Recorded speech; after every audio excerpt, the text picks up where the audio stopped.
Think of this video as a fragrance hall of fame. Hi everyone, I'm Jolima from Scented Moments channel, where I help you to discover the amazing world of perfumery. So in this video I want to talk about some of the most groundbreaking fragrances, designer and niche in this century, that were released in this century. So I have here 6 designers and 6 niche fragrances, and I don't have them all. Neither I wanted to feature all the groundbreaking fragrances. Like, I don't have all of them in my collection, of course. And actually I want to already mention 2 honorable mentions that would definitely be featured in this video if I would have them in my collection. And the first one is from Creed, and it's Aventus, released in 2009. I mean, Aventus is everywhere, is the reason why it's Creed is known nowadays. And another fragrance also that it's groundbreaking. I'm not a fan of it. I'm not also very big fan. I'm not a big fan of Aventus, although I do appreciate it more. But I mean, the current version of Aventus, I think it's simply not worth having.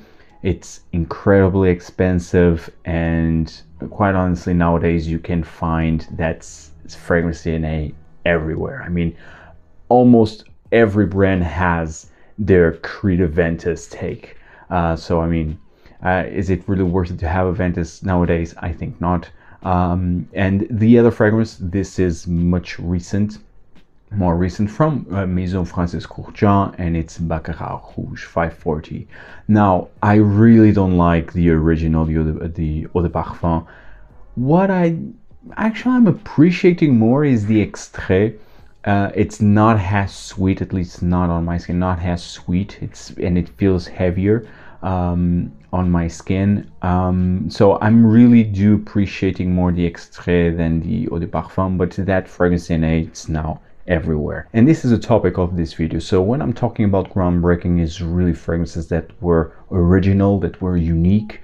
There was nothing like them in the market before they were released, and they just simply put a trend. They set a trend. And so I have here again 6 designers, 6 niche. I will mention them by release date. Although there is an exception here in the niche side of things, because I'll mention 2 fragrances from the same brand and they were released in different years, but I will mention them at the same time because they are both from the same brand. So that being said, let's talk about the designer fragrances first.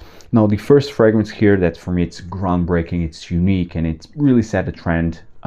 It's from the house of Yves Saint Laurent. It's a release of 2002, so really the beginning of the century, and it is M7.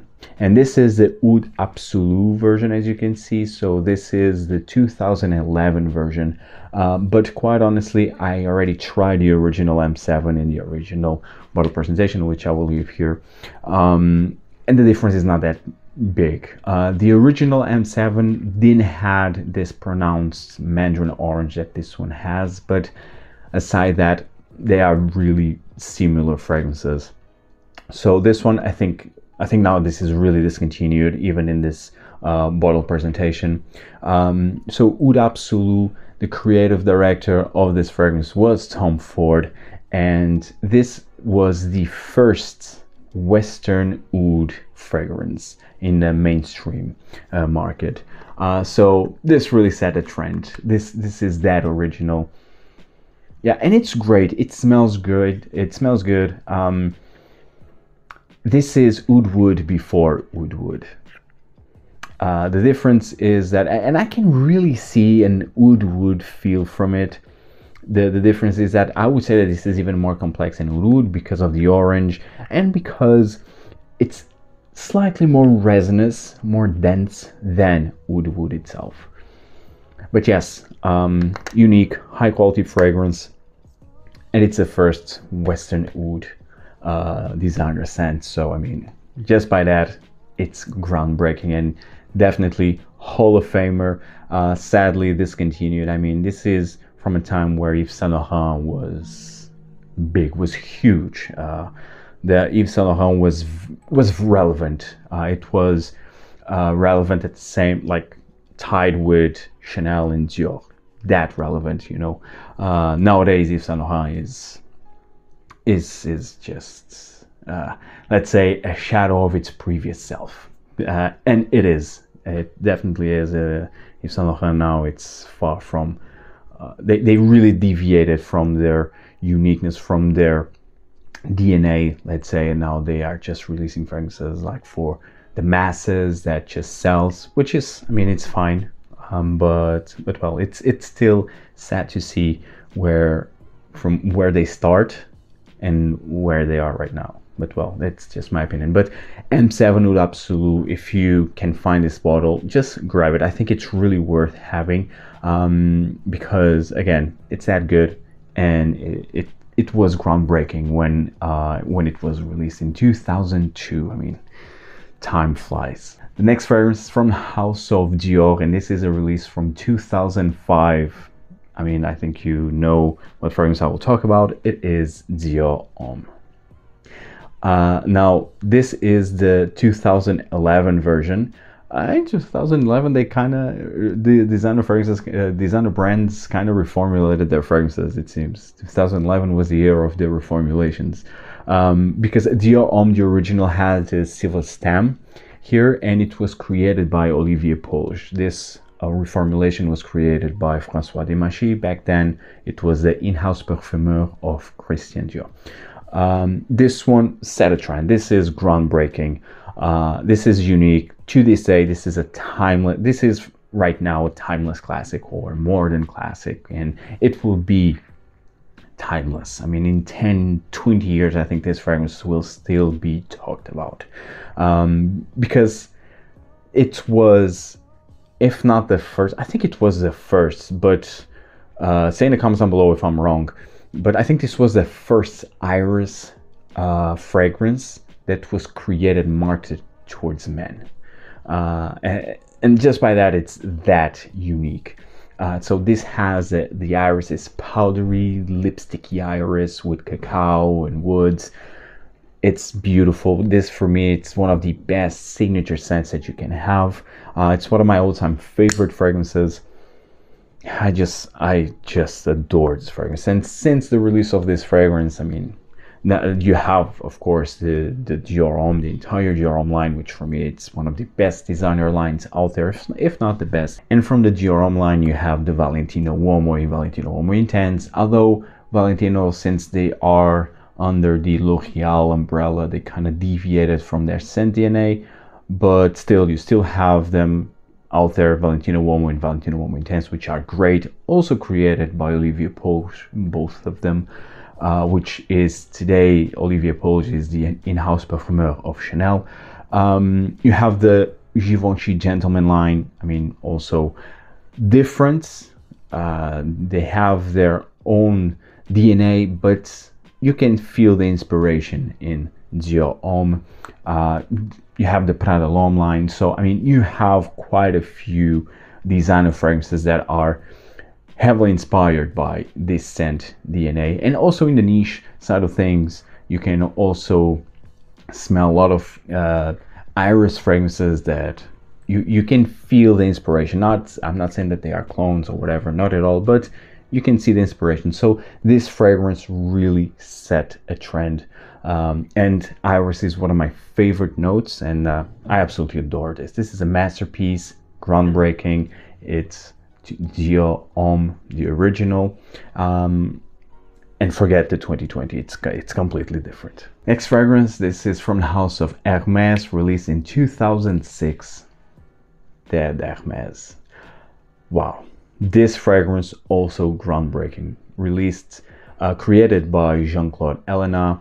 This is all about this dirty orange with vetiver. This is, I mean, it's unique, and it's the type of fragrance that, yeah, the minute you smell, yeah, it's Terre d'Hermès. I mean, it's no doubt about that. And this is groundbreaking. This was groundbreaking when it was released in 2006. You didn't have anything before this that smelled even closer to this type of scent DNA. And to this day, I think you have quite a few fragrances in the niche side of things. Even in the designer realm, you have quite a few fragrances that are very inspired by this scent DNA. For example, in the designer side of things, you have from Narciso Rodriguez the original Bleu Noir. It's Terre d'Hermès with their musk undertones.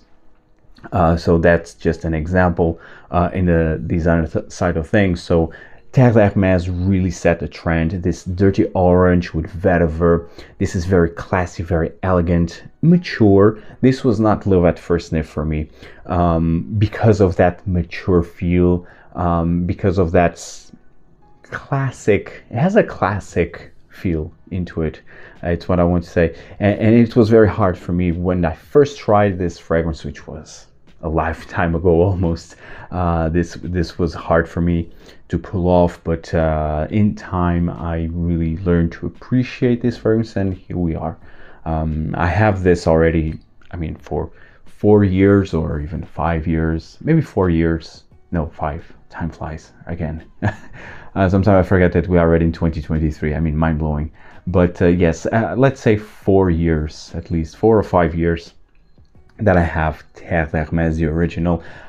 Actually, the first fragrance from this line that I absolutely adore, love at first sniff, it was the Eau Fraîche, Eau Très Fraîche, that was now discontinued and replaced by the Eau Givre. But the Eau Très Fraîche is,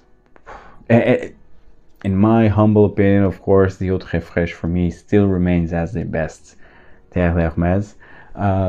My favorite, at least, not the best maybe, but my favorite, it's still the Eau Très Fraîche. Then you have the original, then you have the Parfum, which I don't have yet. Then you have Eau Givre, and then the Intense Vetiver, which is not intense and not vetiver. So, but still, if that aside, I still think that this is groundbreaking. After all, this came first, so the Eau Très Fraîche is a deviation. It's a flanker of this fragrance, so you needed to have this one first for Terre d'Hermès Eau Très Fraîche to be released. So this is groundbreaking through and through. One of the best fragrances still out there, and I think this really put Hermès in the map in this century, because Hermès really has some amazing classics, but I think this fragrance was what put Hermès again in the map in terms of modern releases, let's say. So I'm a big fan of this one and big fan of this line overall, Terre d'Hermès by Hermès. And the next fragrance, it's from House of Tom Ford. And of course, when we are talking about unique, groundbreaking fragrances, we need to talk about Tom Ford, especially the new, not the newer, but the older Tom Fords that were released in the beginning of the 2000s. And this one was released in 2006, also the same year of Terre d'Hermès, and this one is Black Orchid, the Eau de Parfum. And actually the Eau de Parfum came out first. Then you had the Eau de Toilette, which I think it was not great, and not a fan of it. And just in 2020 you have the Parfum, which I'm also a big fan. It's also on my wish list. But yes, I'm a huge fan of Black Orchid. This for me was mind-blowing. I was completely mind-blown when I tried this one, like back in 2016, when I started to explore more fragrances, and this one really caught me off guard. I mean, wow, what is this? Oh yes, this is black truffles, patchouli, balsams, and it has like a black orchid accord. It's very narcotic, very dark and sensual and earthy. You have also fruitiness with the black currant. It's to die for. It's sensuality to the max. So I'm a huge fan of Black Orchid Eau de Parfum, and you have nowadays so many fragrances that from niche, especially more in the niche side of things, lots of fragrances that are inspired by this one. You have also lots of clones inspired by lot of clones, literally clones of Black Orchid. So I mean, this fragrance really set a trend, and it's I don't know in terms of popularity if it's still popular, but I mean, until recent years, it was very, very popular. So yes, Tom Ford, Black Orchid, Dior de Parfum. And I mean, they released the Parfum, so for sure it's still very popular. And still, talking about Tom Ford, I mean, Tom Ford was really groundbreaking. In the 2000s, it was, I think Tom Ford really ruled the 2000s, the first decade of the 2000s. I think it was dominated by Tom Ford, because in the year after the release of Black Orchid, you have the private blend. And this is one of the originals, Tobacco Vanille. I also have Noir de Noir in, and I'm very lucky to have of a 250 ml original vintage formulation of Noir de Noir, which I absolutely love. I also have what I have more from this line, I think Oud, of course, and I think that's it. I think these three, because I think also Japon Noir was one of the first, for instance, because Tom Ford in 2007, they released 7, if I'm not mistaken, it was 7 fragrances in the private blend, all look like this, including Oud. So yes, I'm featuring Tobacco Vanille. Tobacco Vanille, it really set a trend. The same I could say from Oud, but before Oud, you already saw we had M7. Maybe Oud helped, or really, it was a fragrance that really, I mean, set the trend, or it was from Oud that all fragrances started to copy this type of westernized oud, let's say. But Oud is not that unique because you have M7. Noir de Noir, I think it's very unique. Before Noir de Noir, you didn't have much, or if anything, that smelled similar to Noir de Noir. But I think still Tobacco Vanille, out of all of them, is the one that really set a trend in terms of tobacco, sweet tobacco fragrances. I mean, since Tobacco Vanille, you have Herod, you have Naxos, you have Puravan, you have Puravan from Mugler, you have, I mean, so many. There's from Fade On, Tobacco Rouge, if I think it's Tobacco Rouge.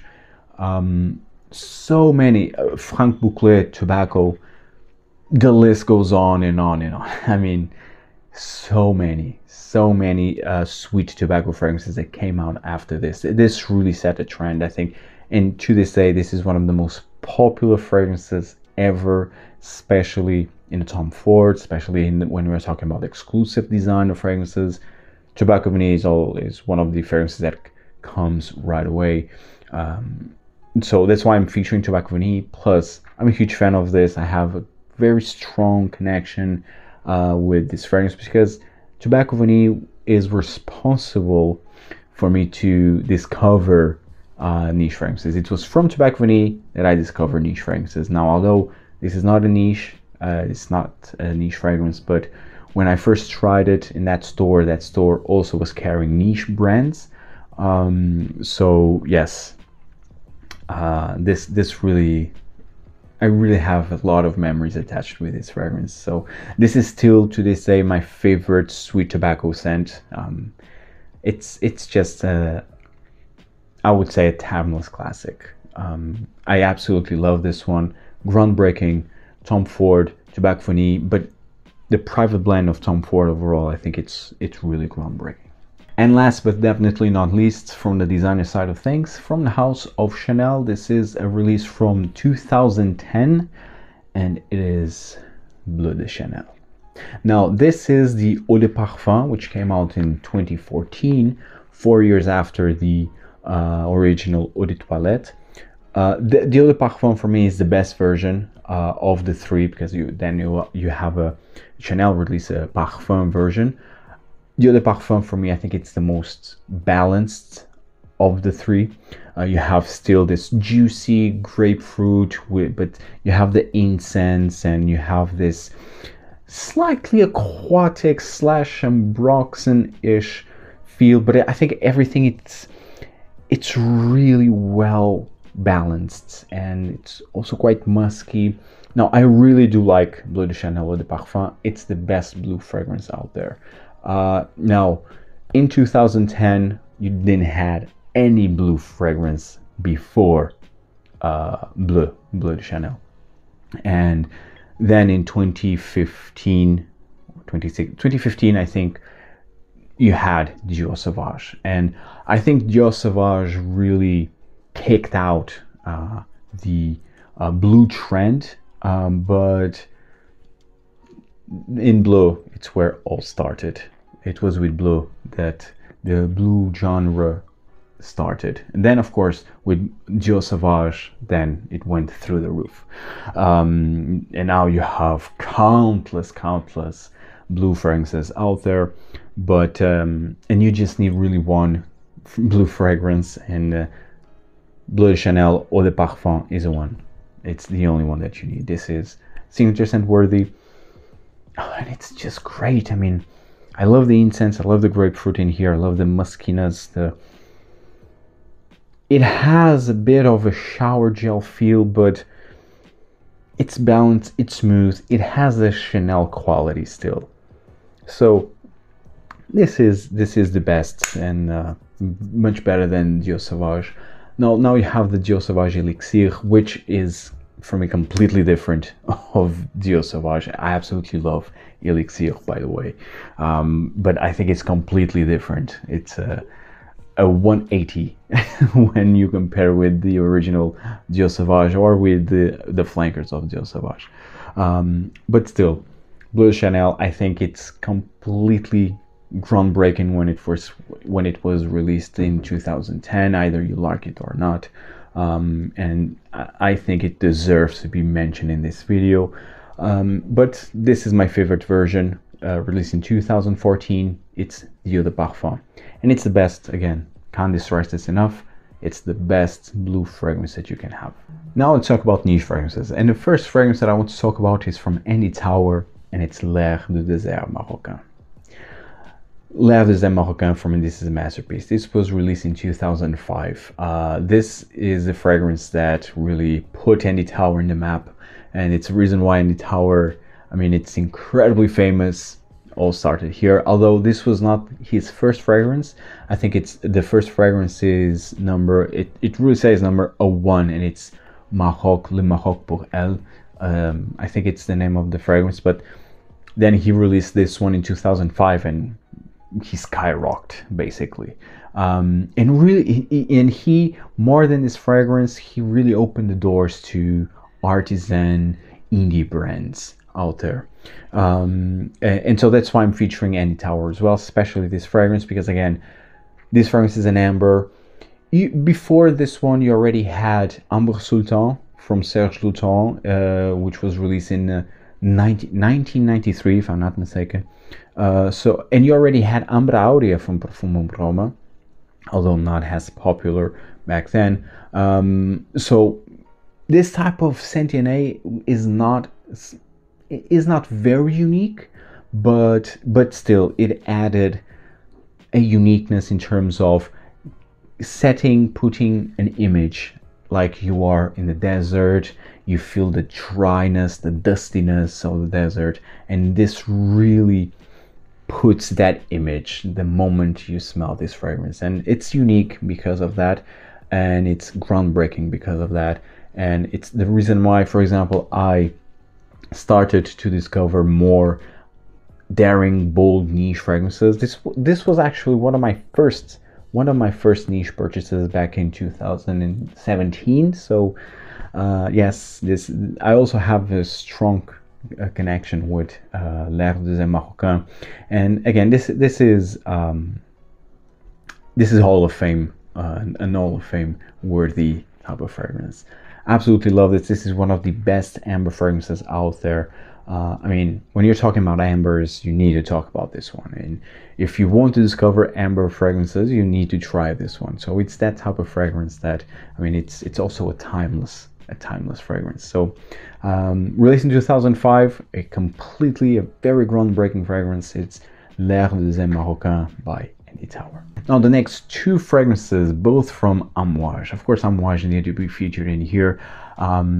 Although these two fragrances were released in different years.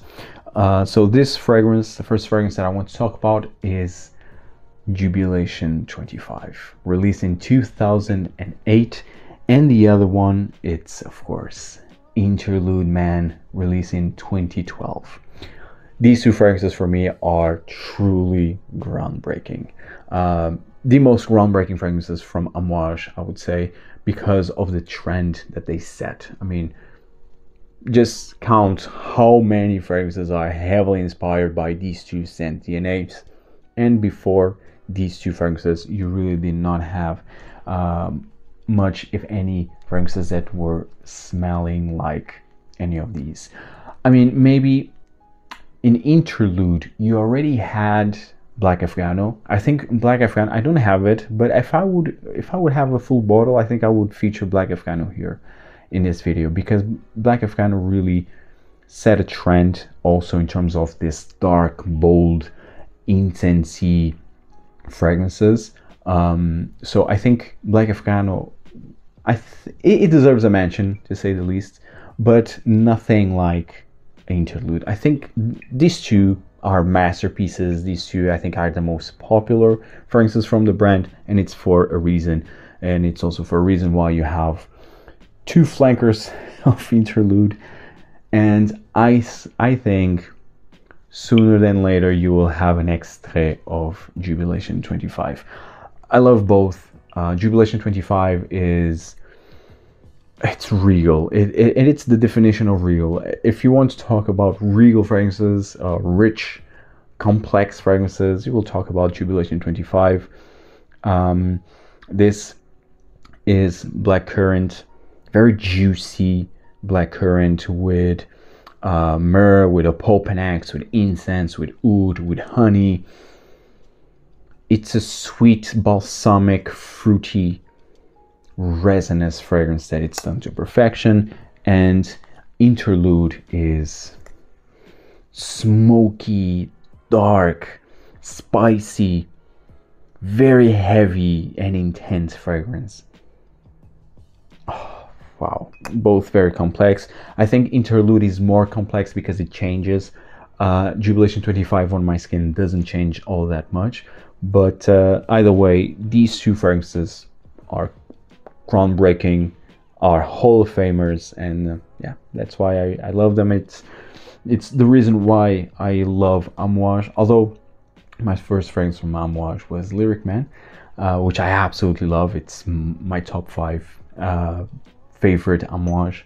But yes, these two fragrances specifically, Jubilation and Interlude, really set a trend, and they put Amouage in the map, especially with Jubilation 25, and then later with Interlude. Next fragrance that I want to talk about, it's from the house of Frederic Malle, released in 2010, Portrait of a Lady. And this was my first full bottle purchase of Frederic Malle, and I just regret that I purchased a 50 ml and not a 100 ml.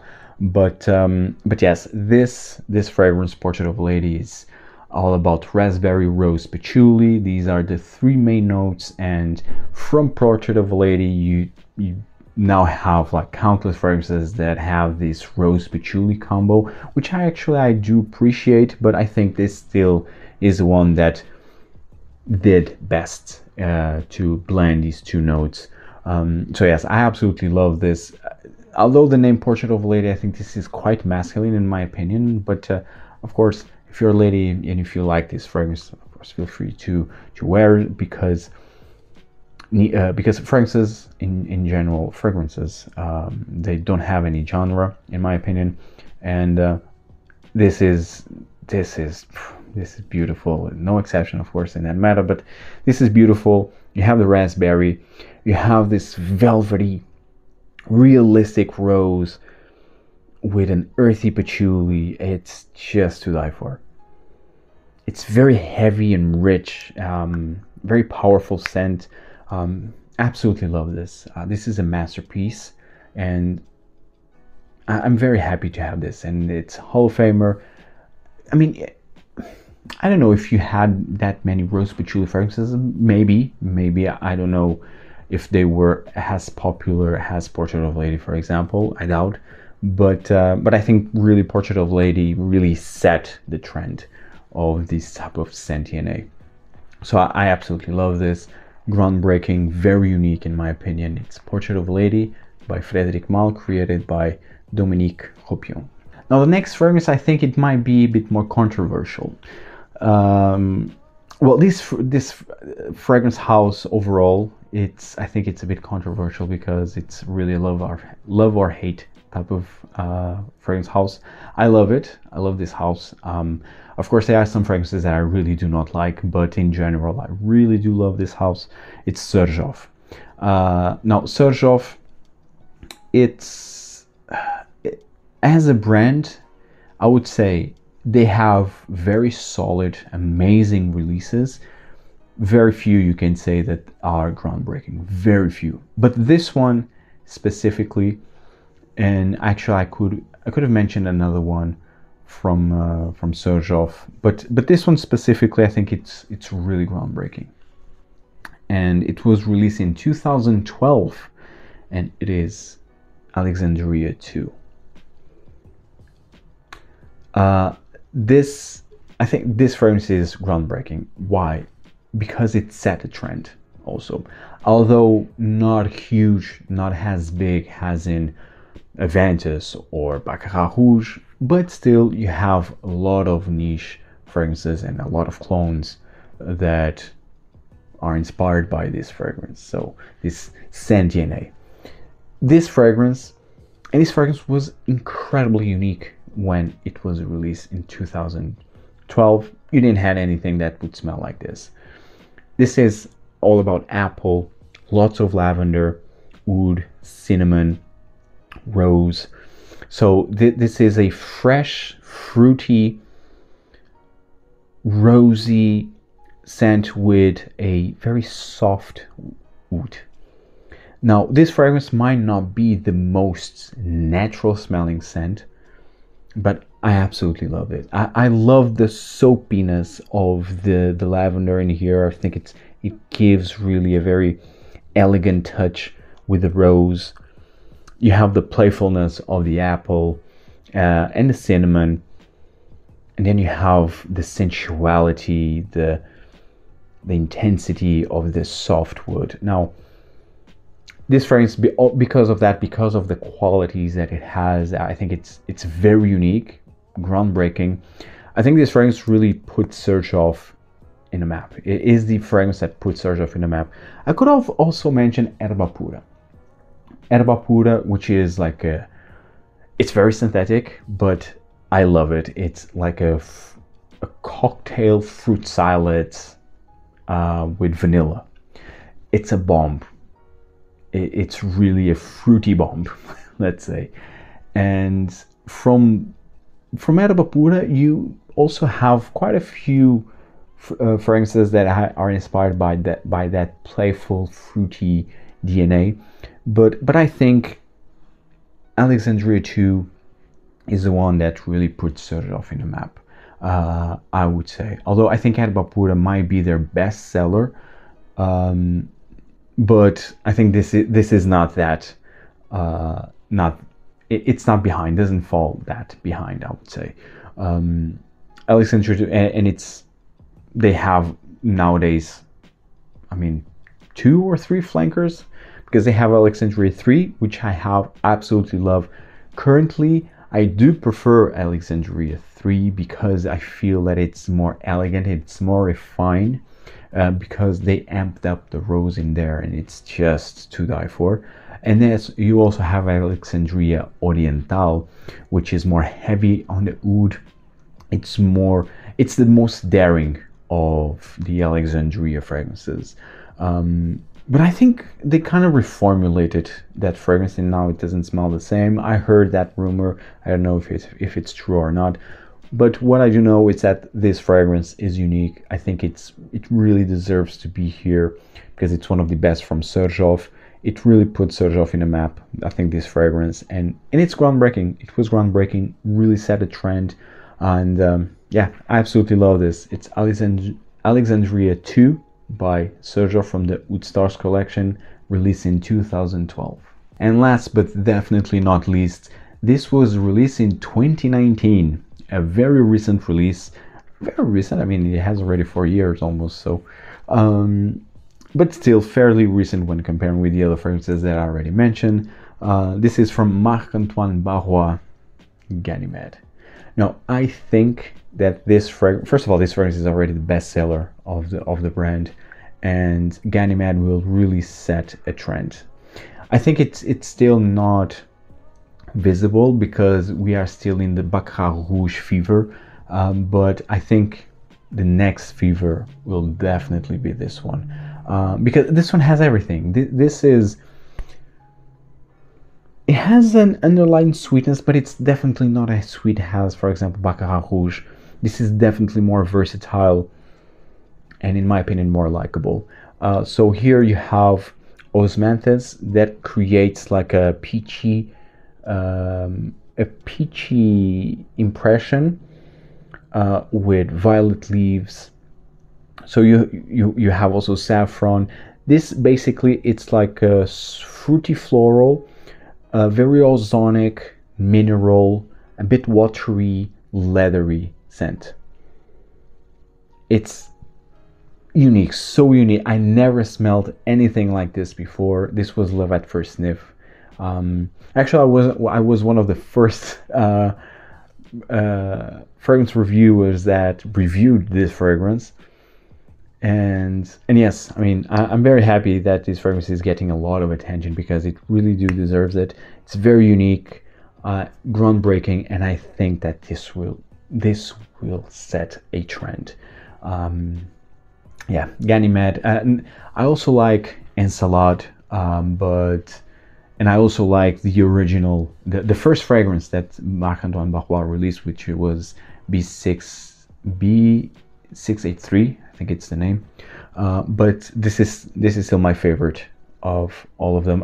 Although I think it's worth having the three of them. The Extrait, I'm not a fan because the Extrait, it smells very similar to this one. I think the B6A3 Extrait, I mean, I think it's redundant to have, because it's basically a blend of B6A3 with a lot of Ganymed. I don't know. It feels redundant and overpriced because of that. But yes, Ganymed it's the best from the brand, in my opinion. It's the best seller for a reason. Groundbreaking, very unique, very versatile, very likable, because I already received quite a few compliments while wearing Ganymed. So it has everything to rule the next few years after this Baccarat Rouge fever tones down a bit. I think this one will be the next trend, definitely. Guys, tell me in the comments down below if you like this video. Tell me also what are some groundbreaking fragrances in your opinion that I haven't mentioned that I could have mentioned. I would love to hear your suggestions. Again, if you like this video, just leave a thumbs up. It will just help the channel. But of course, if you didn't like the video, oh well, maybe you will like the next one. Either way, guys, thank you so much for your support and see you in the next video. Take care.